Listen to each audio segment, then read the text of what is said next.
Hello everyone, आप लोग कैसे हैं। उम्मीद करती हूँ कि आप लोग अच्छे होंगे। ठीक है, मैं आज आप लोगों को बताऊंगी गुरुत्वाकर्षण के बारे में। ठीक है, और ये फिजिक्स का चैप्टर है। ठीक है दोस्तों, मैं इनका परिभाषा भी बताऊंगी और बताऊंगी भी कि ये कैसे इसका परीक्षण किया जाता है। ठीक है, तो जैसा कि आप लोग देख रहे हैं यहाँ पे, ये टॉपिक है मेरा आज का गुरुत्वाकर्षण। ठीक है, तो ग्रेविटेशन को दिया है गुरुत्वाकर्षण, यानी न्यूटन का गुरुत्वाकर्षण का नियम कैसे होता है। ठीक है, न्यूटन के बारे में आज हम लोग कि न्यूटन कैसे इसको यहाँ पे प्रैक्टिकल करके बताया है। ठीक है, तो न्यूटन के बारे में आप लोग आज जानेंगे गुरुत्वाकर्षण के बारे में कि इन दो पिंडों के बीच कार्य करने वाला आकर्षण बल पिंडों के द्रव्यमानों के गुणनफल के अनुक्रमानुपाती तथा उनके बीच की दूरी की वर्ग के व्युत्क्रमानुपाती होता है। ठीक है, व्युत्क्रमानुपाती का मतलब होता है यानी कि उल्टा।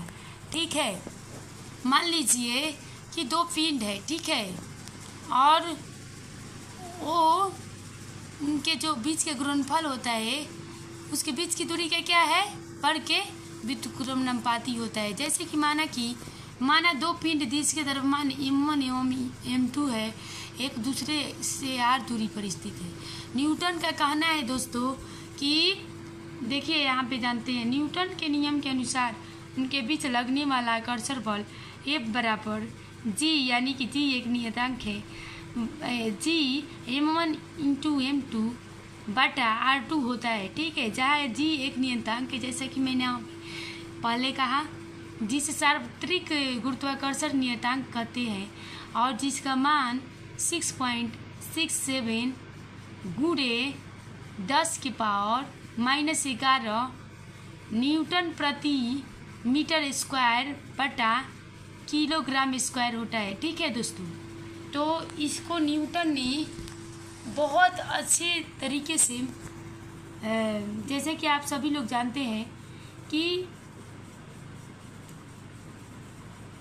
बल कैसे कार्य करता है, ये तो न्यूटन ही बताए थे सबसे पहले। ठीक है, और मैं आप लोगों को आगे दिखा रही हूँ गुरुत्व के बारे में। ठीक है, ग्रेविटी देखिए यहाँ पे दिया है कि इसका हम लोग परिभाषा पढ़ेंगे।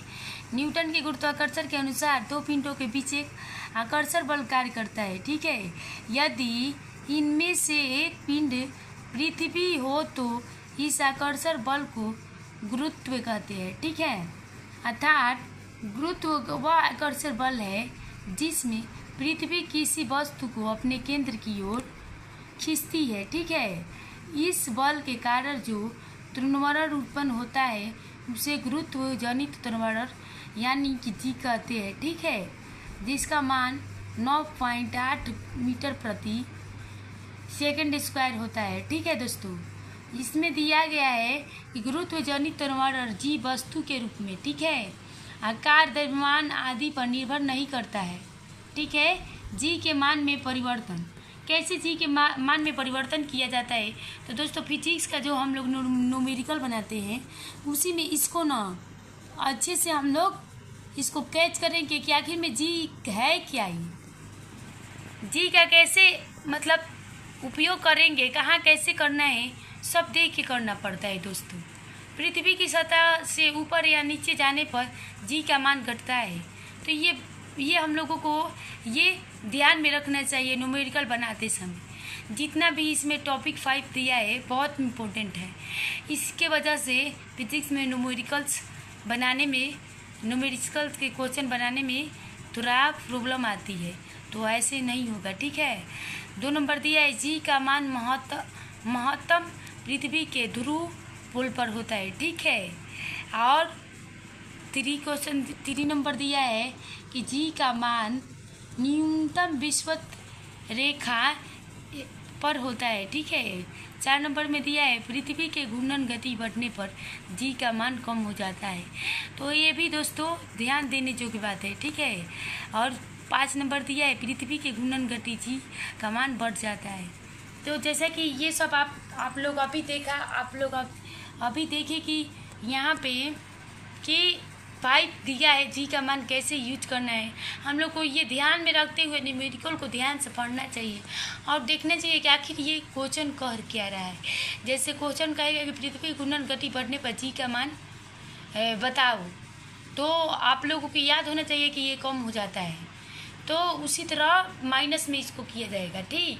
और पृथ्वी के घूर्णन गति घटने पर बोलेगा जी का मान बढ़ जाता है, तो इसमें प्लस दिया जाता है न्यूमेरिकल बनाने भी। नोट दिया गया है यहाँ पे, यदि पृथ्वी अपनी वर्तमान कोणीय चाल से 17 गुनी अधिक चाल से घूमने में लगे तो भूमध्य रेखा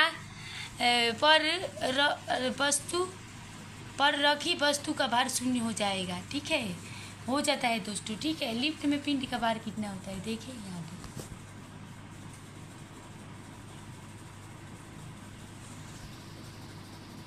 तो जब लिफ्ट ऊपर की ओर जाती है, जो लिफ्ट में स्थित पिंड का भार बढ़ा हुआ प्रतीत होता है ना दोस्तों।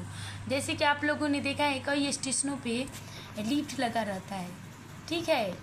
तो लिफ्ट में जाने पे जैसे ऊपर बढ़ेगा ना, तो उसका लगेगा कि भार बहुत ज़्यादा हो जाए। फिर आप लोग जब लिफ्ट नीचे की ओर जाती है, तो लिफ्ट में स्थित पिंड का भार घटा हुआ प्रतीत होता है। देखते हैं दोस्तों, जब हम लोग उस पे से ऊपर से नीचे की ओर उतरते हैं, तो उसमें लगता है कि अरे कितना जल्दी हम लोग आ गए, कितना जल्दी भार बहुत मतलब घटता हुआ दिखाई देता है, और हम लोगों को प्रतीत तो ऐसा होता है अरे हम लोग कितना जल्दी आ गए। लेकिन ऐसा कब होता है, जब लिफ्ट में पिंड का भार यहाँ पे न्यूटन ने अच्छे तरीके से नाप के बताया है, ठीक है।